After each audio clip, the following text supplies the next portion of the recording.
service announcement. These videos have the full intentions to be used as conversational tools and purposes only.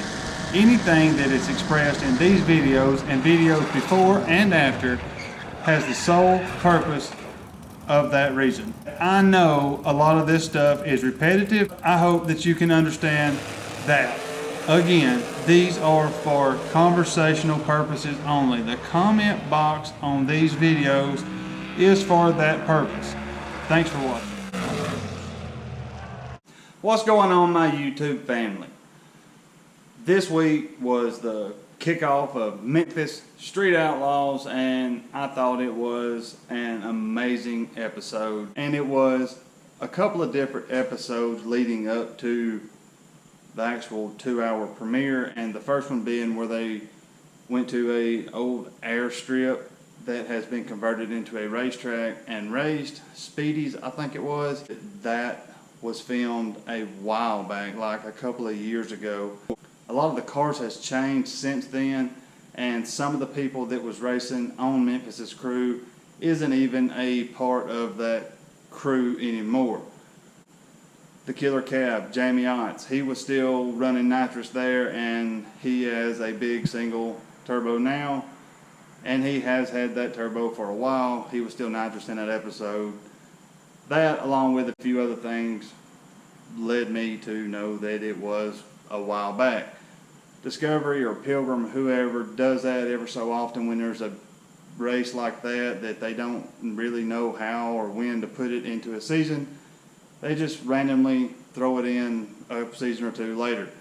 With that being said, the actual 2-hour season premiere of Memphis Street Outlaws was the best Memphis Street Outlaws that I have seen to this date.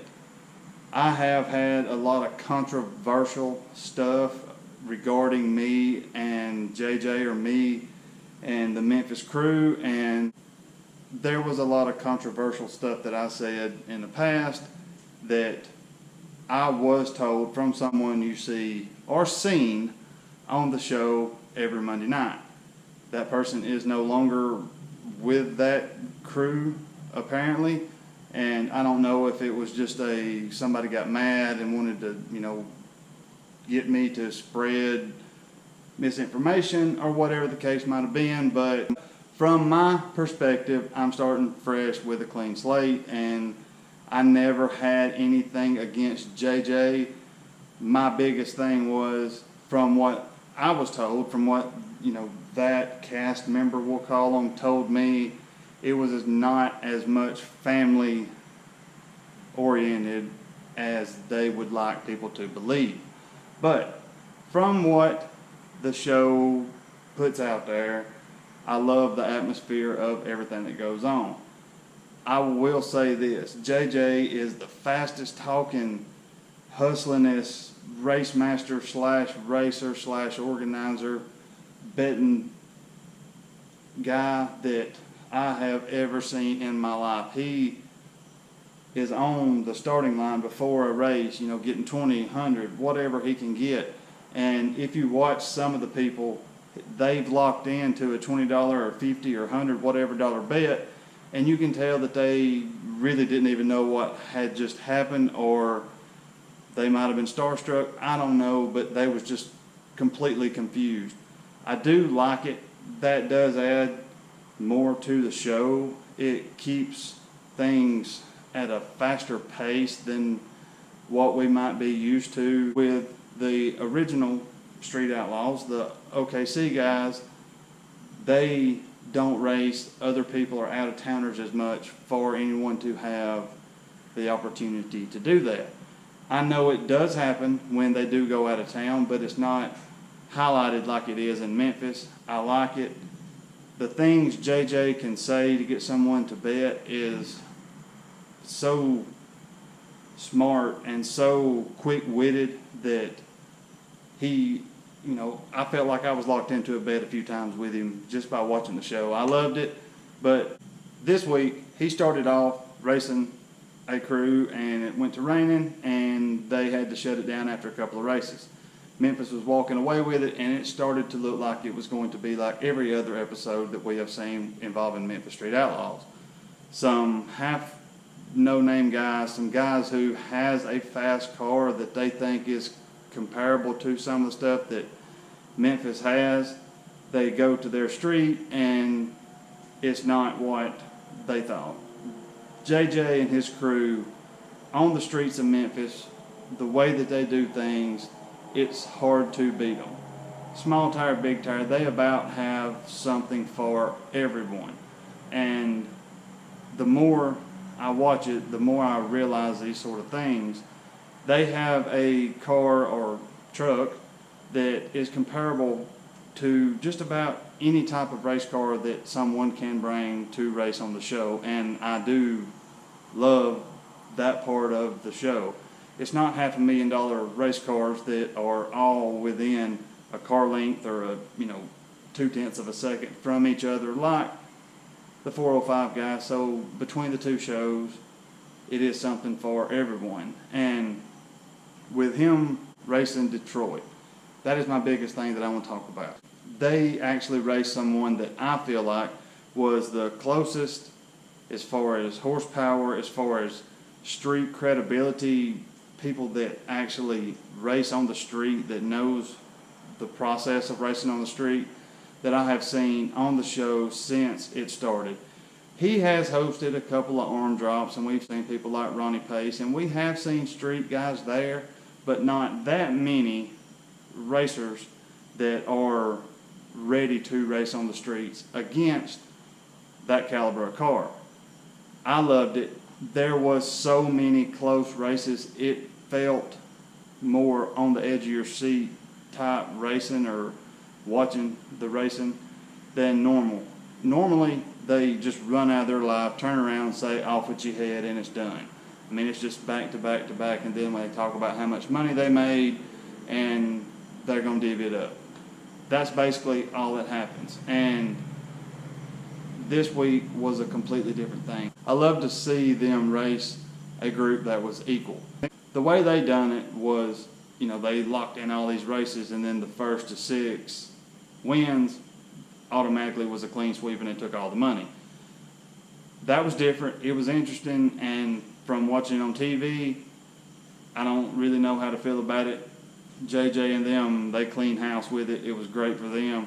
But the guys who was later on in the list that didn't get a chance to even race had to give their money as well, and didn't even have a chance to represent for their city or their car or show the world who they are and how fast their car is. And that was kind of an iffy thing, but that's what they locked into. There was a couple of guys who stayed around and raced their race after that, and that was for different money than what in the driver's meeting was signed up for.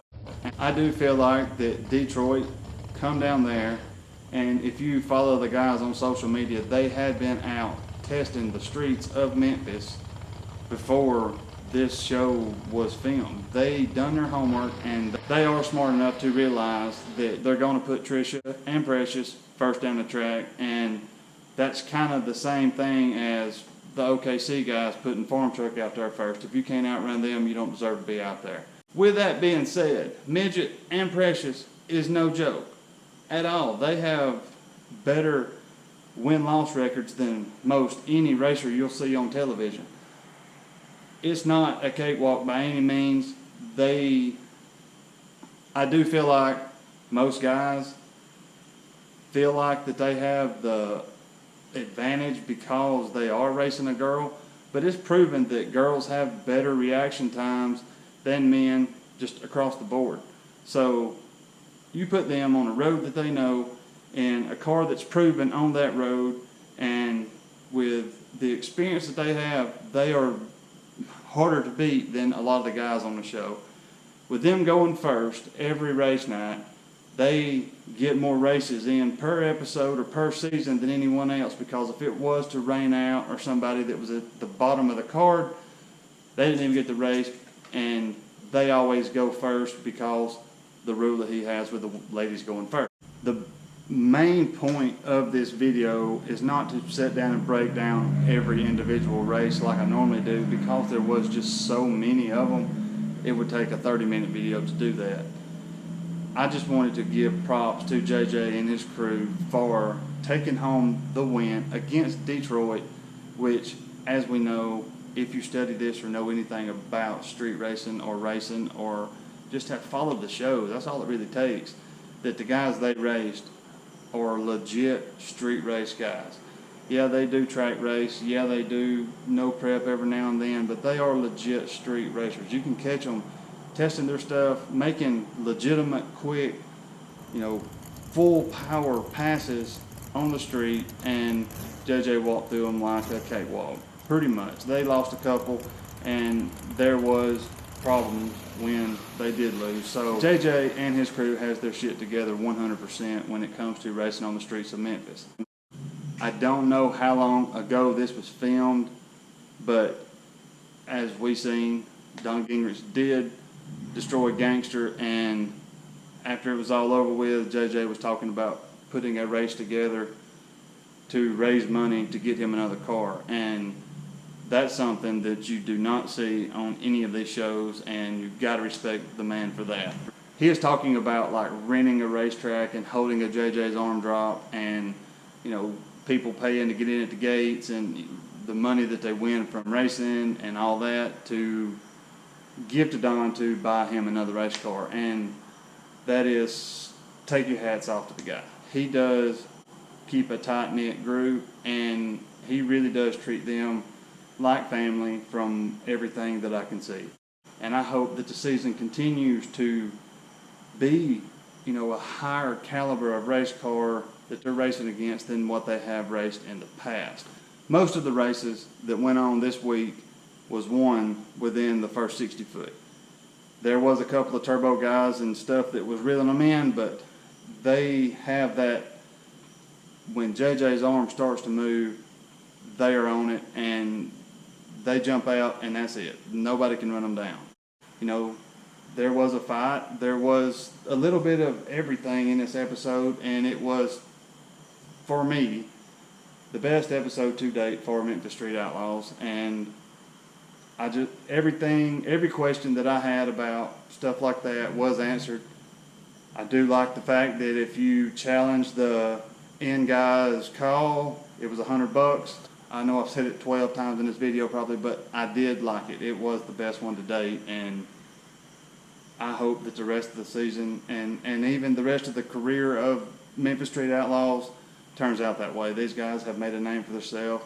I do think these are honest, blue-collar, working type guys. I do feel like that they work through the week and do this on the weekends, and I respect that 100%. Most everyone that watches the show can relate to them in some way, shape, or form. But that's all I want to say. This video's kind of drug out longer than I anticipated it to. Anything you noticed that I might have missed, send it to the email address that's on the screen. I'd like to know. I like to go back and watch old videos sometimes when somebody does say something that I missed, and watch it and see what I think about it. Get my perspective on it, whether I put it in the next video or not. I like to do that sort of thing. So the P.O. Box is still open for the channel. I have been kind of stressing this in my last couple of videos. I'm not going to leave it open forever. I do want to give away some money, so if you want to be entered for $50, send something to the P.O. Box. And I'm cutting this one right here. Thanks for watching. Godspeed, and I'll see you in the next one.